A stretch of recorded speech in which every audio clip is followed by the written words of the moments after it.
అంటే ఒకవైపు మీరు మార్నింగ్ ధర్నాలు చేస్తా అంటారు, రాత్రికి అరెస్టులు చేస్తున్నారు. ఇప్పుడు మీరేమో ఫిబ్రవరి 4 కంటే ఇప్పుడే పోస్టర్ రిలీజ్ చేస్తా ఉన్నారు. ఇంతవరకు పర్మిషన్ కూడా రాలేదు.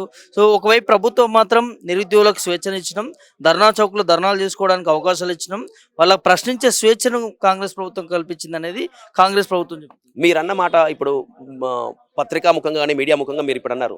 కాంగ్రెస్ గవర్నమెంటు స్వేచ్ఛనిచ్చింది అంటున్నారు కదా! ఆ స్వేచ్ఛనే మేమిప్పుడు వాడుకుంటున్నాము. మేము బియాండ్ ద లా గాని, బియాండ్ ద కాన్స్టిట్యూషన్ మేము వెళ్ళట్లేం కదా! As per the guidelines issued by the police department. We will abide by the law and we will go according to the law. లాని అగెయిన్స్ట్‌గా గాని, మేము ఇప్పుడు స్వేచ్ఛనే అదే ఇందిరా పార్క్ దగ్గర, అదే మాకు మీరిచ్చిన హామీ ప్రకారం ఒక పక్కన మేనిఫెస్టో చేతిలో పట్టుకుంటాం. ఇంకో పక్కన ఖాళీలు, డిపార్ట్‌మెంట్ నుంచి ఉన్న ఖాళీలు, మీరిస్తా అన్న వాగ్దానాలు అవన్నీ చేతిలో పట్టుకొని మీకే మరొక్కసారి గుర్తు చేద్దామని ఈ ప్రయత్నం అంతా. మర్చిపోయారని గుర్తు చేస్తారు. అంతే కదా! అంతకు మించి మేమేం చేస్తాం? అంత పెద్ద మనుషులతో మేము కొట్లాడగలుగుతామా? నిరుద్యోగులం ఏం చేస్తామండి? మరొక్కసారి గవర్నమెంట్‌కి విన్నపించుకోను.